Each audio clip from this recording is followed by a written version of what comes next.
এখানে ধনিয়ালা পাড়ার মানুষ, কদমতলির মানুষ, আর হলো এই মতিয়রপুরের মানুষরা দিচ্ছে। আগে যেগুলি দিছি একটা মহল্লা নিয়ে 3 ভাগ করে দিয়েছি, আরও 2 ভাগ আমরা দিব। আমরা এই বুধবারে দিব ওই দিঘির পাড়, পোস্তার পাড়, আকবরশাহ মাজারি।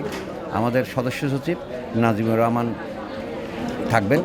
তারপরে আমরা সুয়ারেলাপাড়া দিব, লাস্ট পোর্শনে সুয়ারেরপাড়া প্রায় 300 জন মানুষকে দিব।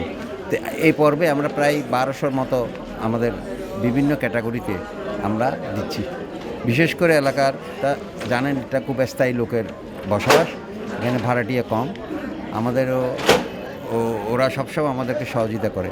আমরা চাচ্ছি তারেক জিয়া যেভাবে বলেছেন মানুষের আস্থা করার জন্য, ওনার থিমটা ছিল এখান থেকে না, আজ থেকে অনেক কয়েক বছর ধরে মানুষের আস্থা অর্জন করতে হবে।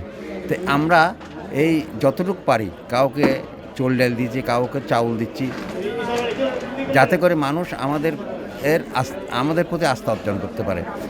আর এই যে মানুষকে আমরা ডাকি আসে কি জন্য? আমরা যদি খারাপ লোক হতাম আমাদের ডাক আসতো না, এটা বাস্তব সত্য কথা।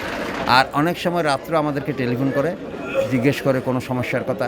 তা আমার প্রতি যে আস্থা না থাকে এবং আমাদের দলের প্রতি আস্থা না থাকে, মানুষ একটা লোককে টেলিফোন করে না, কেন করবে? আমি যদি সবসময় ওদেরকে বলি যে আমাকে টেলিফোন করার দরকার নেই, আপনাদের কোনো কাজ করতে পারবেন না, তবে আমাদেরকে যোগাযোগ করবে না। সুতরাং আমরা মানুষের প্রতি সহানুভূতি লয়, মানুষের যে কোনো কাজে আমাদের বিএনপির নেতা কর্মীরা আছে বলে ওরা আমাদেরকে টেলিফোন করে, রাতে 2টা-1টা পর্যন্ত টেলিফোন করে বিভিন্ন সমস্যার কথা বলে। তো এই যে আস্থা জন্য আমাদের ওয়ার্ডে আমরা গত ইলেকশনে প্রায় প্রতিদ্বন্দ্বী প্রার্থী থেকে 4000 ভোটে আমরা জিতেছি।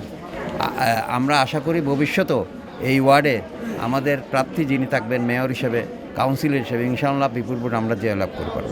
আমরা চাচ্ছি তারেক জিয়া যে প্ল্যানিং করছেন দেশ উন্নয়নের জন্য, আমরা ওটাতে শরিক হতে চাই।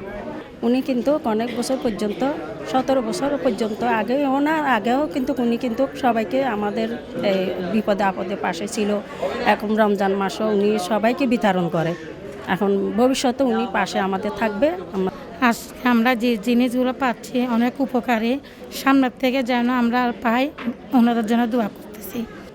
ওনার প্রতি যে ভালোবাসা, যে আবেগ, ওই আবেগের জায়গায় উনি এই এলাকার ছেলে, এই এলাকার সন্তান, ওনাকে সবাই একযোগে ভালোবাসে এবং তিনিও মানুষের সুখে দুঃখে, এই যে মানুষের বিপদ আপদে, এই আমাদের উত্তর ওয়ার্ডের নেয়াজ মোহাম্মদ খানকে এই এলাকার সবাই ওনাকে সব সময়, যে কোনো সময়, যে কোনো বিপদ আপদে ওনাকে পাই। আমরা যে ট্রেনগুলো পাইতেছি মানে ওনার জন্য আমরা খুব মানে আমরা দোয়া করতেছি।